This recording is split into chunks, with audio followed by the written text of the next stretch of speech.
Number 3. Patty Bartlett. Patty Bartlett lived with her parents and her 3 siblings in Middletown, Pennsylvania. Her father was a steelworker and her mother was a homemaker. In early 1973, Patty was 17 years old, and one of her favorite hobbies was photography. On January 13th, she saw in the weather forecast that it was supposed to snow that evening, and she thought it would be an excellent opportunity to take some beautiful photographs.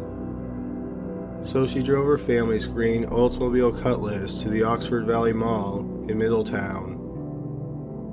She parked in the north parking lot that was between 2 department stores, Baumberger's and Gimbel's. Since it was 3 weeks after Christmas, the mall was quiet that night. Patty went into the camera shop, bought some film and toner, and talked with a few of the employees.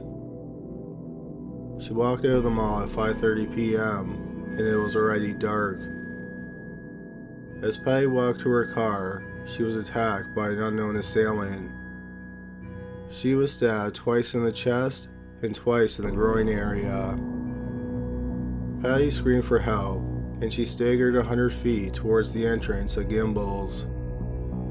She was found near the entrance of the department store, and 911 was called. Patty was taken to the hospital in an ambulance, and along the way, the paramedics asked her about her religion and her blood type. But they didn't ask her about the attack or her attacker. Sadly, Patty died in the hospital 50 minutes after being stabbed. The medical examiner said that the murder weapon was a knife that was 3/4 of an inch thick, 6 or 7 inches long, and it was very sharp. The police had problems with the investigation from the start. For reasons that aren't exactly clear, a cleaning crew from Gimbel's cleaned up the blood at the crime scene. Then, shortly after Patty was killed, a snowstorm blew into the area and dumped a lot of snow onto the crime scene, further destroying any possible evidence. The police suspected that the murder was a robbery gone wrong. But when Patty was found near the entrance of Gimbel's, she was holding her purse with her wallet inside of it. Her shopping bag containing her recently purchased photography items were also found in the parking lot. The problem was, if the motive wasn't robbery, then other motives seemed less likely. The crime didn't seem to have any overt sexual tones to it. Also, Patty didn't have any enemies, and she wasn't involved in any criminal activity. Without a motive or much physical evidence, the police didn't have much to go on for their investigation. There have been several suspects and persons of interest in the case, but no one has ever been charged. The most prominent suspect is self-proclaimed serial killer Hayden Clark. Born in April 1951 in Troy, Connecticut, Hayden Clark was the 4th of 6 children. His father had an MBA and a PhD in chemistry. His father helped invent clear-clinging plastic wrap and fire-retardant carpeting. However, his father never seemed satisfied with his job, and he moved his family around the tri-state area frequently. Clark and his family rarely lived anywhere longer than a year. Both of Clark's parents were alcoholics, and they would physically fight in front of their children. Growing up, Clark's parents would tell him that they wished he had been born a girl. When his mother got drunk, she would dress him up like a girl, and she would call him Kristen.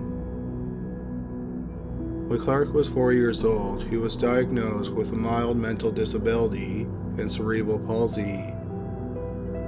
As he got older, he started to show signs that he was a sadist. Notably, he would trap and then torture animals. Clark was often teased at school, and to get back at his tormentors, he beheaded their pets. Starting in his teens, Clark began cross-dressing, and when he dressed in women's clothes, he called himself Kristen.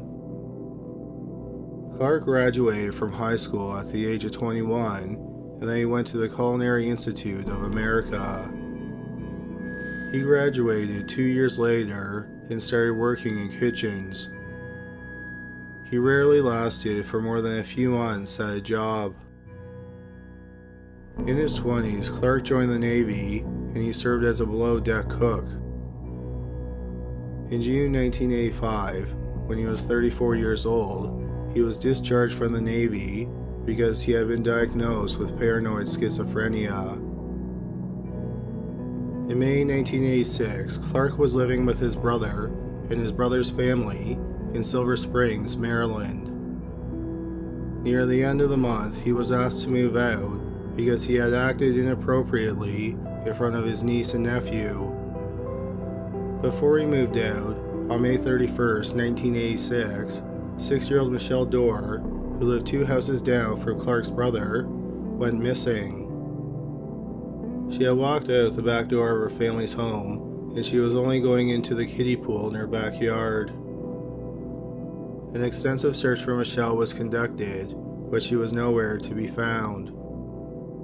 Clark was interviewed by the police, and during the interview, he teared up and then he vomited. But he had an alibi for the time of the murder, so he was never charged. Michelle's father was interviewed, and he confessed to killing her. He later recanted, and he wasn't charged, but he remained the prime suspect. After Michelle disappeared, Clark was arrested several times. This included being arrested for beating up his mother and trying to run her over with his car. Despite the seriousness of the assault, he wasn't given a lengthy prison sentence. In 1992, Clark was living in Bethesda, Maryland. He was working as a gardener for a woman named Penny Hodling. Clark looked at Penny as a mother figure. In the spring of that year, Penny's daughter Laura, a Harvard graduate, moved home. Clark was immediately jealous of Laura. On October 17, 1992, Penny left for several days to go to a conference that was out of town, and she left Laura home alone. 2 days later, 23-year-old Laura didn't show up for work, and she was reported missing. In her bedroom, the police found a bloody thumbprint inside one of her pillowcases. The thumbprint was matched to Clark's thumbprint, and he was arrested. While Clark was in custody, he admitted to killing Laura. He said that on the night of October 19th, he got into her home by using a spare key. He was wearing a wig, her mother Penny's underwear, which he had stolen, and some women's clothing. He went to Laura's room and woke her up. Clark demanded to know why Laura was sleeping in his bed. Laura was confused, and then Clark told her that he was Laura.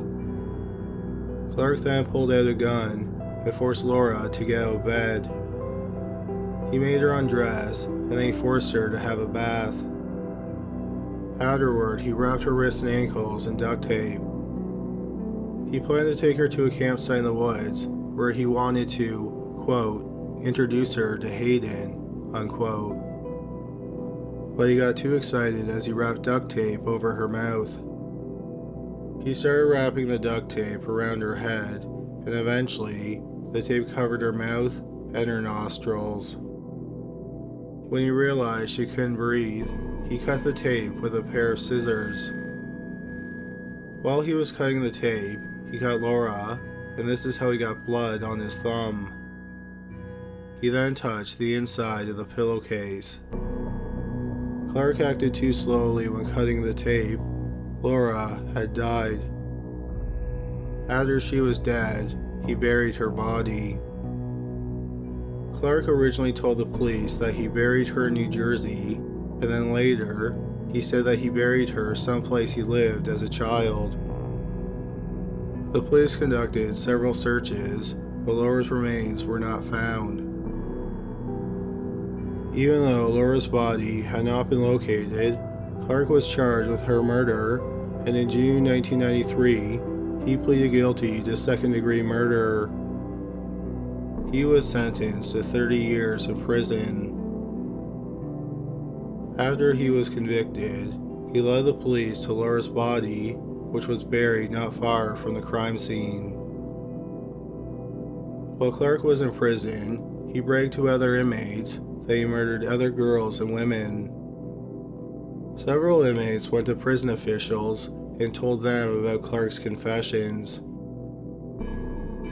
In 1999, Clark went to trial for 2 different crimes.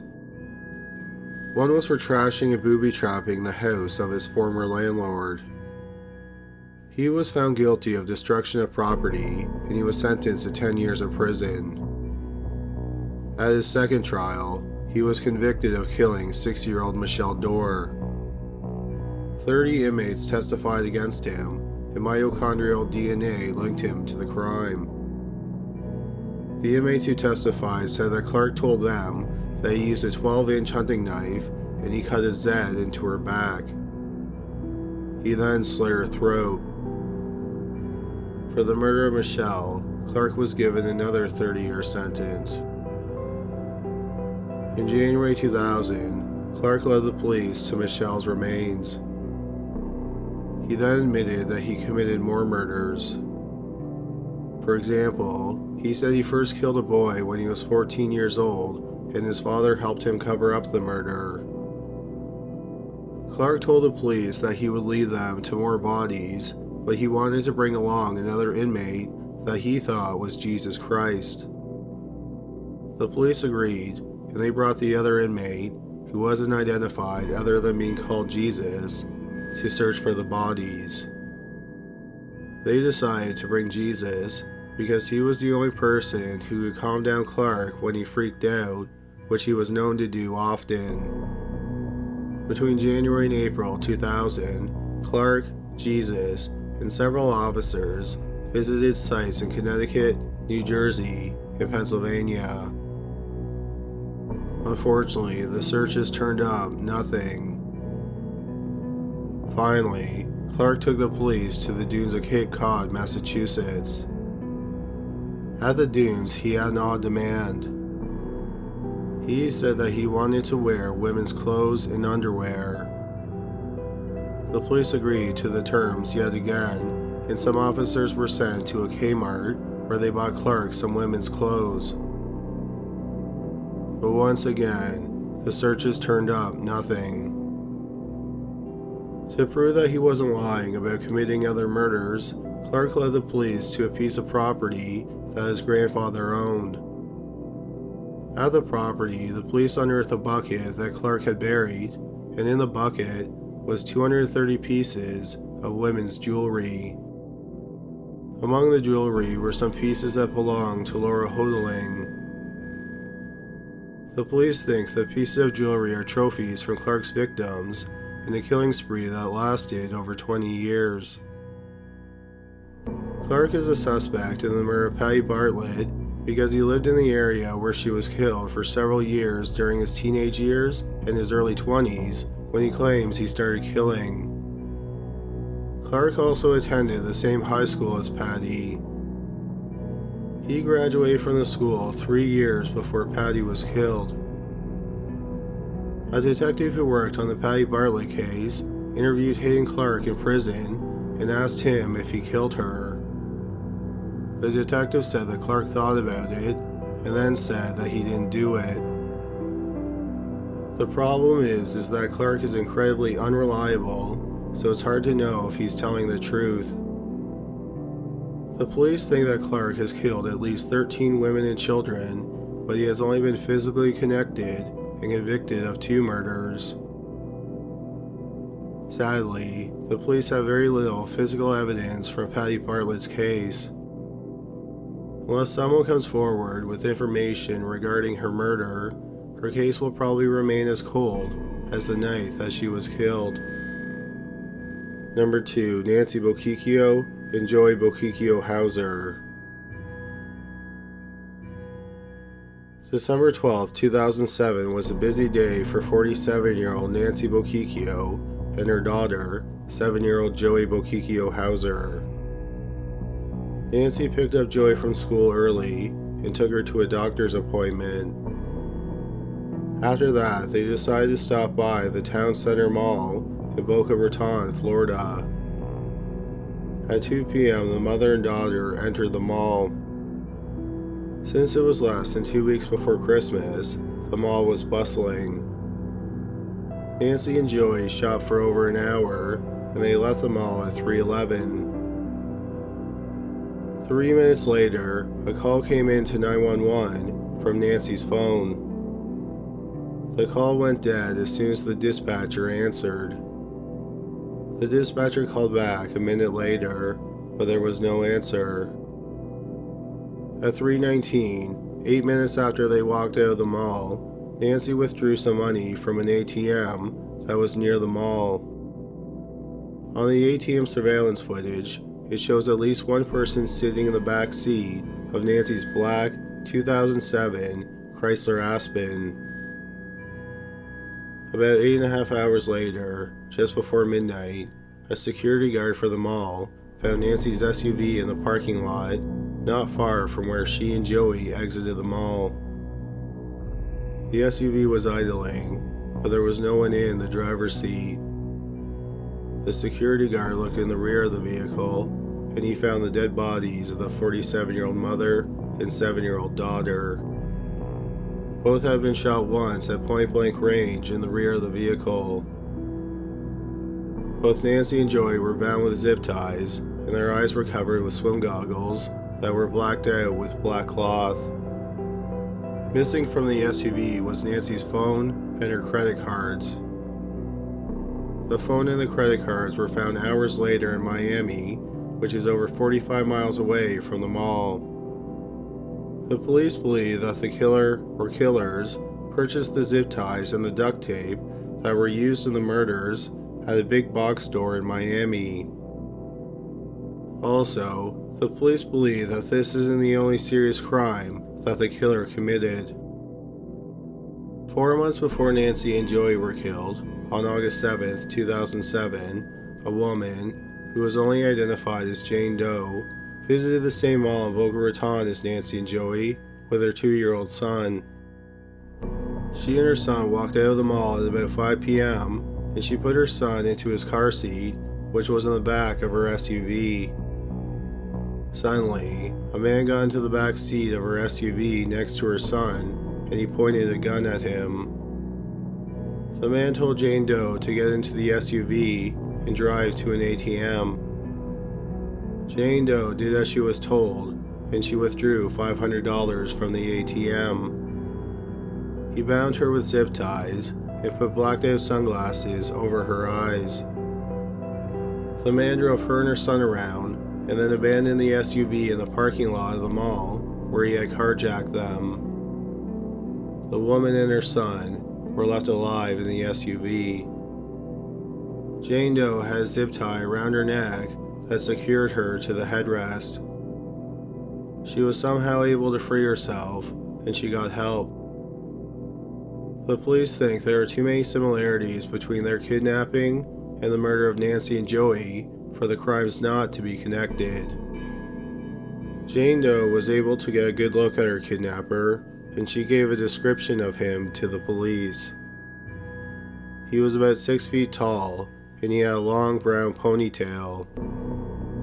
He was wearing driving gloves, glasses, and a floppy hat that is like a military-style boonie cap.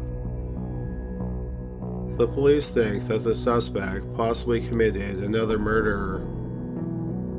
About 9 months before Nancy and Joey were killed, and 5 months before Jane Doe and her son were kidnapped, 52-year-old Randy Gornberg was shopping at the Town Center Mall in Boca Raton. It's suspected that Gornberg was carjacked in the mall's parking lot at around 1 p.m. Her body was found later that day in her black Mercedes-Benz SUV, which was parked in the parking lot of the South County Civic Center, which is about 5.5 miles from the mall. She had been shot once in the head.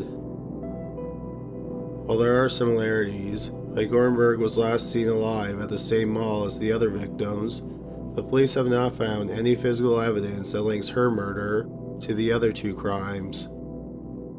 The FBI is currently working on the cases, and the families of the victims are hoping that their involvement will lead to an arrest. The FBI suspects that other people were kidnapped by the same perpetrator and they were let go, but for whatever reasons, they chose not to report the crime. The FBI are hoping that those people will come forward because they may know something that could lead to an arrest. Number 1. Christopher Thomas. In the autumn of 1982, Christopher Thomas of Boone Township, New Jersey, was 16 years old. People at his high school thought he was a kind and fair guy. He always took the time out to listen to someone. He was a well-rounded student who worked hard for everything he got. He was an honor student and he was on the varsity basketball team. On the night of October 1st, 1982, Christopher and his girlfriend were going out to see a movie. They were being driven to the movie theater by his girlfriend's brother, and on the way, Christopher realized that they would be passing by the Rockaway Township Mall in Rockaway Township, New Jersey. He asked his girlfriend's brother to stop at the mall so he could pick up a present for his parents' wedding anniversary. The mall was busy that night, and as Christopher and his girlfriend walked towards the mall, there were dozens of people near the entrance. One of those people was a bearded man wearing dark glasses and a wig, who was leaning up against an exterior wall of the mall. When the man saw Christopher and his girlfriend approaching the entrance of the mall, he rushed towards them. The man pushed Christopher's girlfriend aside, and then he shot Christopher once in the chest with a small caliber gun. After shooting Christopher, he ran away. Even though dozens of people witnessed the shooting, no one saw where the shooter ran. Tragically, 16-year-old Christopher died a short time later. The police were immediately stymied in their investigation. Christopher wasn't involved in criminal activity, nor did he have any enemies. The police investigated the possibility that the murder was some type of initiation into a biker gang, but the investigation into that theory led nowhere. The police ultimately concluded that Christopher was probably killed in a case of mistaken identity. What makes Christopher's murder even odder is that it was the start of a string of seemingly motiveless murders in the area. 2.5 weeks after Christopher was shot to death, on the night of October 20th, 34-year-old James Wesco of New Providence, New Jersey, was drinking at a bar in Madison, New Jersey. He was last seen alive at around 12:30 a.m., walking towards the train station. At 3:15 a.m., an employee at the train station called the police. Wesco had been found beaten and stabbed to death. There was $3 in his pocket, so it's unclear if robbery was the motive. The police investigated the slaying, but like Christopher's murder, the police couldn't determine a motive, nor did they have any possible suspects. 10 months later, on November 23, 1982, 19-year-old Amy Hoffman of Parsippany, New Jersey, was working at a store in the Morris County Mall in Hanover, New Jersey. When she didn't come home, her family reported her missing. 2 days later, on Thanksgiving Day, her body was found floating in a reservoir in Randolph County, New Jersey. She had been stabbed 4 times in the chest and the neck. There were signs that she had been sexually assaulted before she was killed. Less than 2 weeks later, on December 5th, 25-year-old Deidre O'Brien started banging on the door of the cab of a transport truck that was parked at a truck stop in Alamucci, New Jersey. She had been stabbed multiple times. The man who found her called for help, and she was rushed to the hospital. The paramedics asked her about her attacker, and the only thing she said was that he looked like a trucker. O'Brien worked at a restaurant that was less than a mile from where Amy Hoffman worked. Earlier that morning, at around 2 a.m., O'Brien had finished her shift at work, and she was driving to her home in Mendham, New Jersey. Her car was found on the side of the road, about 2.5 miles from her home. It appeared that she had been forced off the road and then kidnapped. She was then driven 25 miles to the truck stop where she was stabbed. Sadly, hours after she arrived at the hospital, O'Brien died. The medical examiner said that she probably had not been sexually assaulted. The police were open to the idea that the murders of Hoffman and O'Brien were committed by the same person, but no physical evidence linked the two crimes. They also didn't have any suspects. At 12:52 on the afternoon of January 5, 1983, which is a month after O'Brien was stabbed to death, the body of 28-year-old Judy Brown was found in her car in the parking lot of a shopping center in Parsippany. Brown, who lived in Rockaway County, New Jersey, was last seen leaving her workplace, which was Bell Atlantic in Ledgewood, New Jersey. She had been shot twice with a small caliber gun. The car doors were locked, and the murder weapon wasn't found, so her death was ruled a homicide. Then on January 16, 1983, less than 2 weeks after Brown was killed, the police were called to a home in Morristown, New Jersey. When the police arrived, a man named James Kodadish told them that he had been driving down the highway near the area where Deidre O'Brien had been run off the road and kidnapped. Then a car with a flashing blue light on its roof drove up behind him. Kodadish said he thought it was a police car, so he pulled over. The car pulled over behind him, and the man got out of the car. Kodadish said the man walked up to him and stabbed him in the back. Kodadish showed the police his stab wound, and he was taken to the hospital. The police thought his story was very odd, so they impounded his car and they investigated his background. What they found out about James Kodadish shocked them. Kodadish was born in 1948 in New Jersey, and he had a terrible childhood. His mother often cheated on his father, and his father was known to get violent. Kodadish dropped out of elementary school, and as a teenager, he was arrested several times. His mother told the authorities that she didn't care what happened to him because she thought he was hopeless. In June 1971, Kodadish was in Surfside, Florida. He had been in a mandatory hospital drug rehab program, but he escaped. While he was on the lam, he moved in with 40-year-old Robert Anderson. On June 13, 1971, the police got a tip that Kodadish and Anderson had gotten into a physical fight. Officers went to the apartment, but Kodadish pulled to the door, and he wouldn't let them in. The police ended up firing their guns through the door, and Kodadish was hit, but he wasn't too severely injured. The police searched the apartment, and they found Anderson's body in a closet. Kodadish admitted that they had gotten into a fight, and he strangled Anderson to death. Kodadish was convicted of second-degree murder, and he was sentenced to 2 concurrent 20-year terms. He was sent to the Florida State Prison in Rayford, Florida, to serve out his terms. About 2 years into his sentence, Kodadish was arrested again. On September 5, 1973, prison guards found Kodadish's cellmate, Jerry Kent Barber, dead in their cell. Barber was serving 12 years for kidnapping. Kodadich said that they had gotten into an argument and Barber pulled out a razor.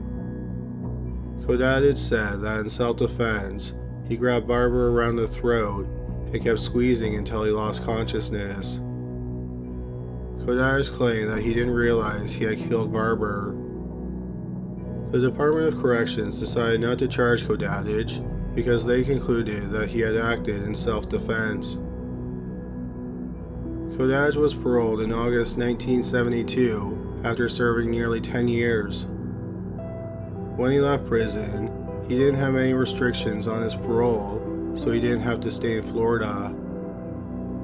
He ended up moving to Warden, New Jersey. In Warden, he worked as a superintendent at an apartment complex. Just over a month after he moved to Warden, Christopher Thomas was shot to death, and then 3 weeks after that, James Westcott was stabbed to death. This was followed by the stabbing death of Amy Hoffman a month later, and 12 days after that, Deidre O'Brien was stabbed to death. Finally, a month after O'Brien was killed, Judy Brown was shot to death. 11 days after Brown was killed, Kodadich was arrested after he called the police and told them he had been lured off the road and stabbed in the back in the same area of highway where O'Brien was run off the road and kidnapped. All 5 victims lived or worked in Morris County. They were all seemingly targeted at random, and all the murders seemed like crimes of opportunity. It should be noted that the seemingly random motiveless murders in Morris County came to an end once Kodadich was in custody. After Kodadich was arrested, the police examined his van. An expert said that Kodadich's tire treads were similar to tire tracks found near Deidre O'Brien's abandoned car. Also, fibers that were found in the van matched fibers that were found on Amy Hoffman's shoes. 3 days after he was arrested, Kodadich was charged with the murder of Deidre O'Brien. 11 months later, he was charged with the murder of Amy Hoffman. But he wasn't charged or even publicly named as a suspect in the murders of Christopher Thomas, James Westcott, and Judy Brown. In October 1984, Kodadich went to trial for the murder of Amy Hoffman. Kodadich's lawyer argued that the evidence wasn't strong enough to prove that Kodadich was the killer. His lawyer pointed out that he had an alibi for the time of the murder. His lawyer even presented an alternative suspect, an assistant football coach at Amy Hoffman's school. Nevertheless, Kodadich was convicted of killing Amy Hoffman and he was sentenced to death. Then in May 1985, Kodadich was found guilty of murdering Deidre O'Brien and he was sentenced to 30 years of prison. 3 years later, in 1988, the New Jersey Supreme Court overturned Kodadich's death sentence for the murder of Amy Hoffman. He was given a new sentencing hearing and he was sentenced to life in prison. Nearly 30 years later, on November 17, 2017, James Kodadich filed an appeal. He wanted the evidence from Amy Hoffman's murder to be tested for DNA. If they did find any DNA, he wanted his DNA compared to it. Interestingly, he didn't ask for the evidence from Deidre O'Brien's case to be tested for DNA.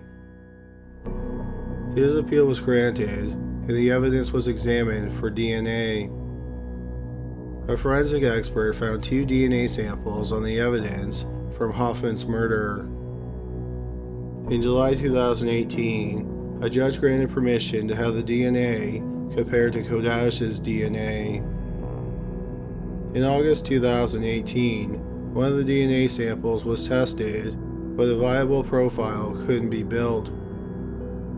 The testing used up all the DNA, so the sample can't be tested again. That left Kodadich one sample that could be tested. In October 2018, Kodadich asked the Innocence Project to have an independent lab test the remaining sample. The Innocence Project said they were open to doing the testing, but they said they didn't comment on cases unless they were committed to working on them. Kadash says the DNA results will show that he didn't rape and murder 18-year-old Amy Hoffman. The district attorney said that Kodadich is probably just having the DNA tested because he's bored and he may be looking for a way to inflict further pain on the families of his victims. As of right now, Kodadich remains in prison for the murder of Abby Hoffman.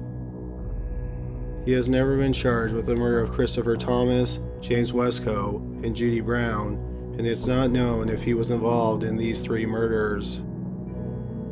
Thank you so much for watching today's video. Hopefully you found it interesting. If you did, please give us a thumbs up and subscribe for more videos just like it. Also, please go to criminallylisted.com where you can suggest cases, buy merch, and find out about an exclusive podcast. Well, that's all for today. Thanks again for watching.